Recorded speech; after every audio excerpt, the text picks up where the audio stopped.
सभी क्लास 10 के बच्चे इंग्लिश को बहुत ही ज़्यादा हल्के में ले रहे हैं। हल्के में मत लेना, क्योंकि जो है ना क्लास 10 इंग्लिश जो है ना रिप्रेजेंटेशन का गेम है, सिर्फ एक सब्जेक्ट नहीं।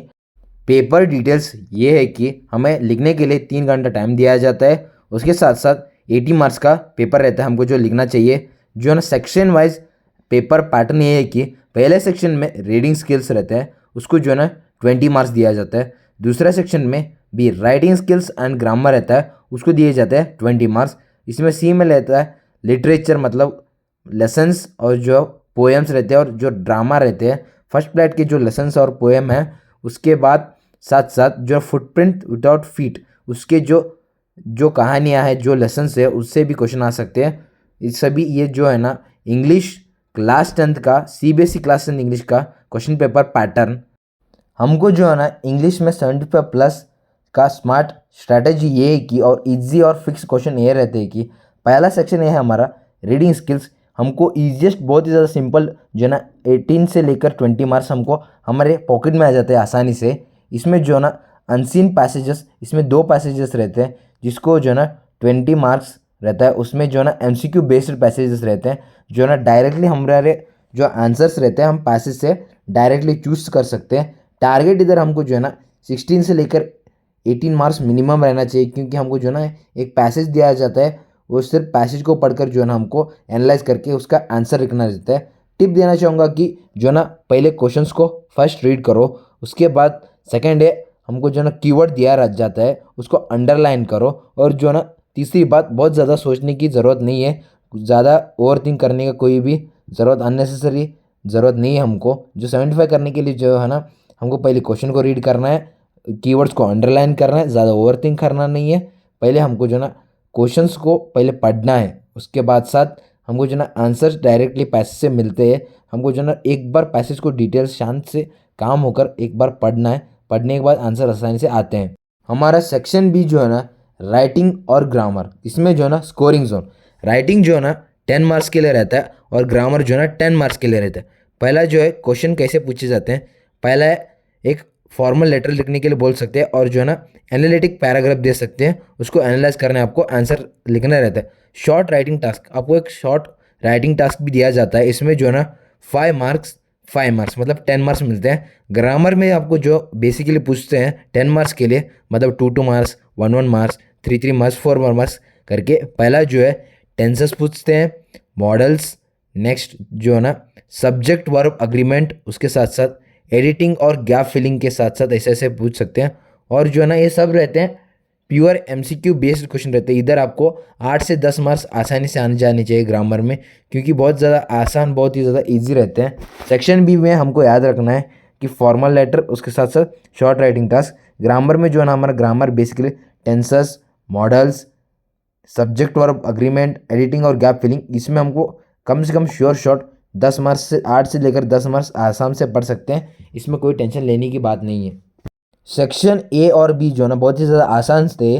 सेक्शन सी में लिटरेचर, इसमें जो है ना हमारे लेसन्स और पोएम आते हैं। इसमें हमको जो है ना स्मार्ट सिलेक्शन करना है, कुछ सेलेक्टिव लेसन्स और कुछ सेलेक्टिव पोएम्स पढ़ लिए तो बहुत ही अच्छे अच्छे मार्क्स पढ़ सकते हैं, बहुत ही हाई स्कोरिंग हो सकता है हमारा इंग्लिश पेपर।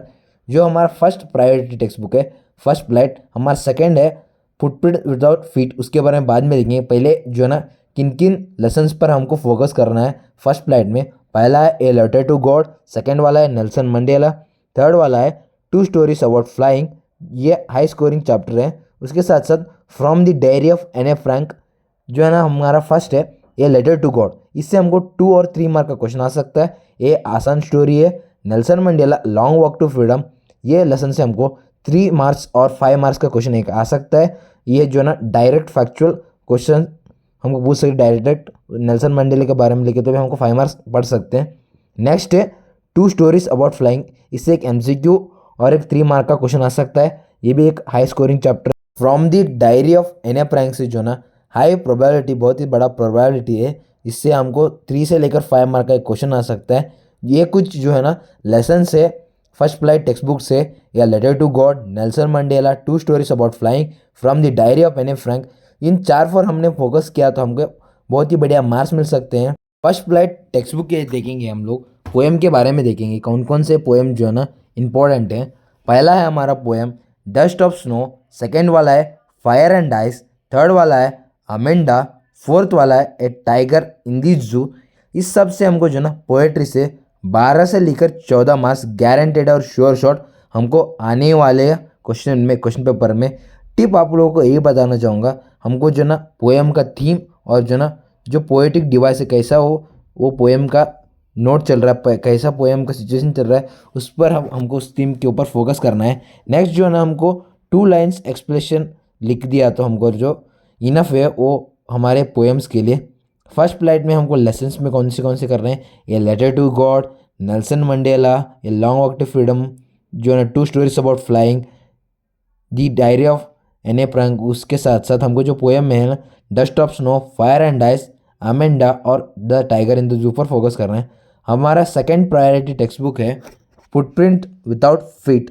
इसमें हमको जो ना a triumph of surgery, the deep story, the midnight visitor, the hack driver, the Bholi, इन सभी शॉर्ट स्टोरीज को हमको जो ना डायरेक्ट क्वेश्चन पूछा जा सकता है एमसीक्यू के द्वारा। उसके साथ साथ जो ना हमको 15 से लेकर 18 मार्क्स, 15 to 18 मार्क्स हमको जो ना इजीली और श्योर शॉट मिल सकते हैं। ये फुटप्रिंट विदाउट फीट जो ना हाई स्कोरिंग, मतलब हाई स्कोरिंग, बहुत ही ज़्यादा हाई स्कोरिंग है आपके टेक्स्ट बुक। बहुत ज़्यादा आसान स्टोरी रहते हैं, बहुत ज़्यादा क्वेश्चन भी सिंपल डायरेक्ट पूछे जाते हैं। आपको इधर श्योर शॉट मार्क्स मिलने की गारंटी मैं दे सकता हूँ। अब हम लोग रिवाइज करेंगे और ब्रेकडाउन करेंगे इंग्लिश 75+ मार्क्स ब्रेकडाउन। इसमें जो ना सेक्शंस और मार्क्स दिया गया है।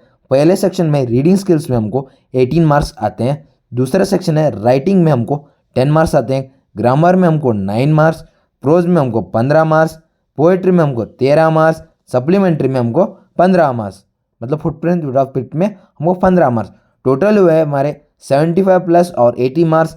इंग्लिश टॉपर रूल्स ये है कि जो ना हमको आंसर जो ना पॉइंट में लिखना चाहिए, हमेशा कीवर्ड एनसीईआरटी से यूज़ करना चाहिए, हमें एक्स्ट्रा कुछ भी लिखना नहीं है। और जो ना हमेशा इंग्लिश में फोकस ये करना है कि नीटली हैंडराइटिंग के साथ लिखना है। ये जो ना हमारे कॉन्फिडेंस को भी बूस्ट करता है और जो इवैल्यूएटर रहते हैं, जो चेक करने वाले जो सर रहते हैं, उनको भी अच्छा लगता है और मार्क्स डालने में वो चिंता नहीं करते और खुशी से मार्क्स दे देते हैं। पढ़ाई रेवोल्यूशन के साथ इंग्लिश जो ना ईजी हो चुका है। और जो ना अगर तुम चाहते हो readymade answer plus formats plus poetry के एक्सप्लेनेशन, कमेंट करो इंग्लिश 75+। इंग्लिश एक सब्जेक्ट नहीं, प्रेजेंटेशन का गेम है। अगर तुम्हें एक चैप्टर प्लस फॉर्मेट फॉलो किया 75+ इंग्लिश बिल्कुल पॉसिबल है। CBSE 2026 सिलेबस के अकॉर्डिंग है। पढ़ाई रेवोल्यूशन के साथ इंग्लिश जो ना ईजी हो चुका है। आपको ये वीडियो अच्छा लगा तो लाइक कीजिए, शेयर कीजिए और सब्सक्राइब कीजिए आपके अपने पढ़ाई रेवोल्यूशन चैनल को। पढ़ाई रेवोल्यूशन सिर्फ एक चैनल नहीं है, पढ़ाई रेवोल्यूशन एक रेवोल्यूशन है। भारत के हर एक बच्चे को जो ना अच्छे मार्क्स पढ़ने चाहिए। हर एक बच्चा कैपेबल है, हर एक बच्चा अपने अपने जो ना खुद पर बिलीव रखो। आपको हर एक बच्चे को क्लास 10th हो जाए, SSLC हो जाए, SSC महाराष्ट्र का हो जाए या PUC हो जाए या 12th क्लास हो जाए, उसमें जो ना बोर्ड्स में फोड़ के रख देना, चिंता मत करो। Just keep chilling, take care, bye bye and see you soon.